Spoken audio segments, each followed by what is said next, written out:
Matthew 24:15, and when you therefore shall see the abomination of desolation, which is the vaccine spoken of by Daniel the prophet, that is the vaccine, in the holy place.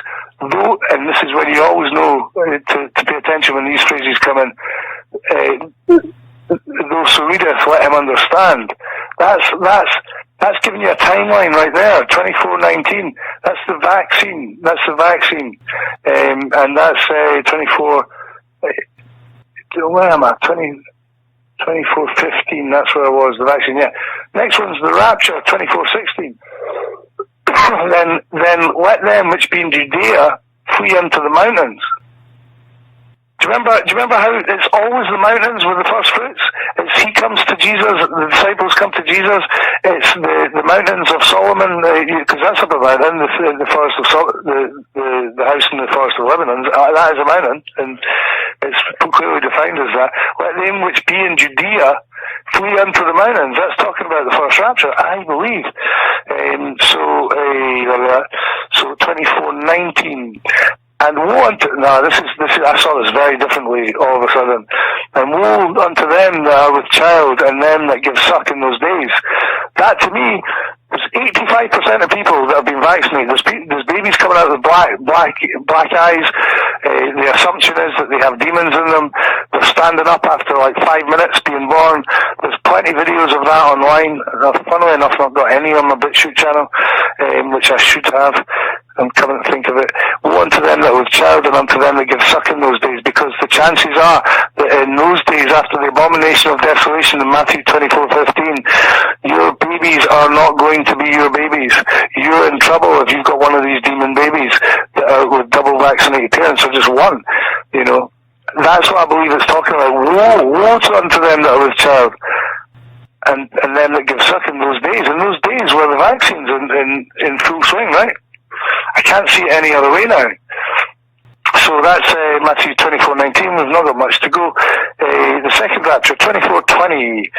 But pray ye that your flight not be in the winter, neither on the Sabbath day. Here's the thing about that, right? First fruits, I believe, has to be in spring, because it's before know that summer is nigh. Know that summer is nigh. It has to be in spring for the first fruits. I happen to believe it will be in first fruits, which is. I also made a mistake in the other video. I said the first fruits is on the 19th on the New Creator's calendar. That's Passover. The 19th of May is Passover, which is in 7 days. The first fruits is on the 21st of May. The 21st of May. That's when I have the date set. And if it's not this first fruits, I think it'll be next year's first fruits. I won't really be looking at anything else in between. But pray your flight not be in winter, because if it's in winter, it's in tabernacle. What this means is, if it's correct, and I'm going to show this on scripture, why it's tabernacles 2025.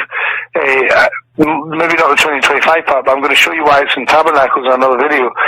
And that's what it means. It means because the first fruits is in spring, the second rapture is in winter, but pray that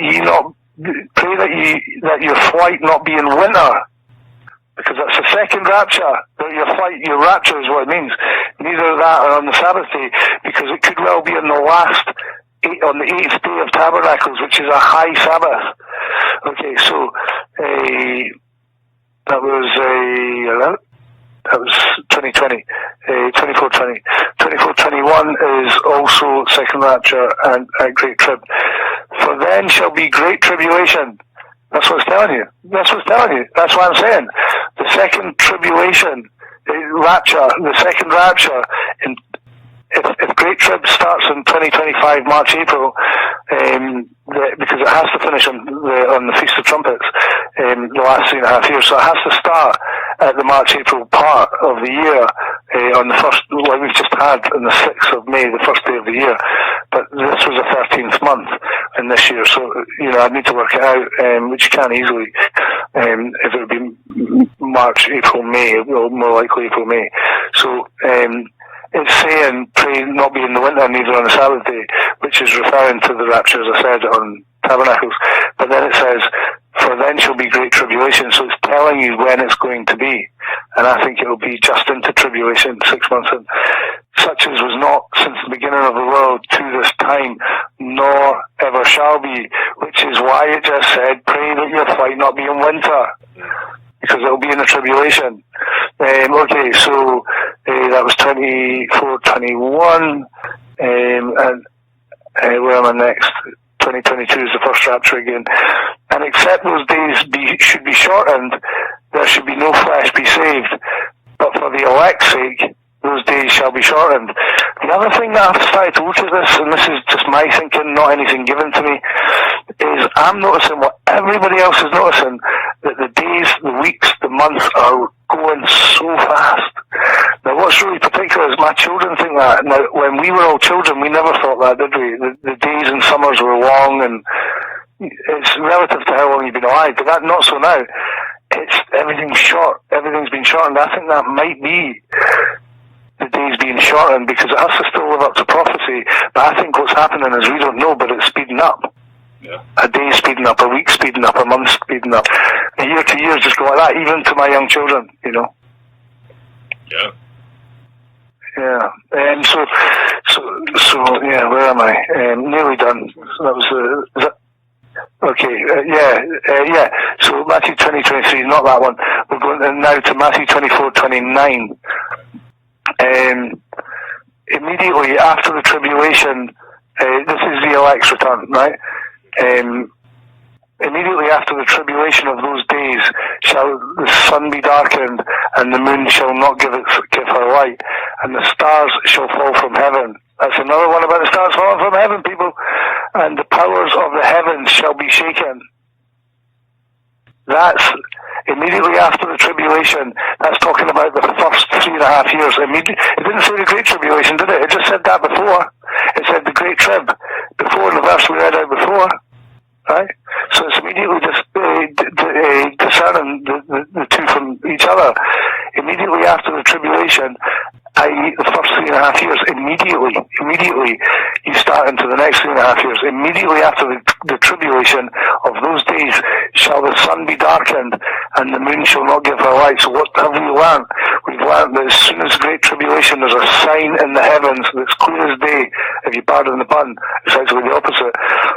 Where the sun does not give her light and the stars, then the elect come back and fall from heaven. And the powers of the heavens shall be shaken. Well, of course, because they're going to scroll the dome back by the sounds of it. It's going to be so exciting. And the elect are going to come back. And the elect are going to be telling everybody they know and more that they've been witnesses to heaven, and this is what they have to do. And the other thing I forgot to say is, one of I said in the last video, you know, everyone's going to say it's me, everyone's going to listen to me, but it's more important that I have to tell them once they believe what to do, because there's other verses that say, you know, they have to go and hide, and we have to go and hide them, and, you know, tell them exactly what they have to do to be able to go into heaven. Now, if that was true, if that did happen, imagine how the reigns of the devil over these people would be. Like, imagine chains being broken by everyone. Do you know what I mean? That'd be so beautiful, and it would be so genius against the devil's trick. Shall be shaken. So, 2 more verses, I think. What are we on? 29, 3 more verses. 31, 33, and 38. Okay, so 31 says this, and this is, it's funny because it's talking about, and that verse is talking about the stars falling from heaven, which I believe are the elect. And then it's talking about the death. And then shall appear the sign of the Son of Man in the heaven. And then shall all the tribes of the earth mourn, and they shall see the Son of Man coming in the clouds of heaven with power and great glory. Sorry, that's not the verse, it was the next one. And he shall send his angels with a great sound. Well, I think they're all mourning because the elect have been killed. And that's what I think these 3 statements are, the verses are, as a bridge. And then, and he shall then send his angels with a great sound of a trumpet, second last trumpet, or is it the last one?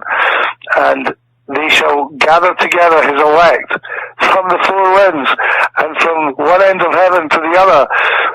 I think that's the same word. It could not be the you know, like the Wickstroms and all that, they put down as a local flood. They say like that. It says this, but it's actually the earth, and you know, it's a local flood. But that to me is them being gathered after death. he's sending down his angels to gather them, or to take either their souls or their bodies before the end, because we're at the end of that stage, right? So they gather together his elect, his witnesses from the four winds and from the end of heaven to the other. I think that's from one end of earth. Let's have a look at the root word. To the other. Perhaps from the same as oros, through the idea of elevation, that's rapture, right? The sky, by extension, heaven, and extension heaven, so it doesn't mean heaven, as the abode of God, by application, happiness, power, eternity, specialty, the gospel, Christianity, air, heaven, sky. And it's from the Greek oros. And it means to rise or rear up, perhaps akin to aero, a mountain, as lifting itself above the plain. Hill, mount. So there we go, right? So there it's and he shall send his angels with a great sound of a trumpet, and they shall gather together his elect from the four winds and from one end of, that could be many different things, right? It doesn't have to be heaven to the other. Okay, so 24:33. So likewise, when ye shall see all these things, know that it is near, even at the doors. That's talking about timing, but it's also talking about the very, very end, being, when the witnesses die, that's the end. Most Christians would know that anyway, but it's kind of rubber stamping it at the end, saying, look, this is basically the timeline.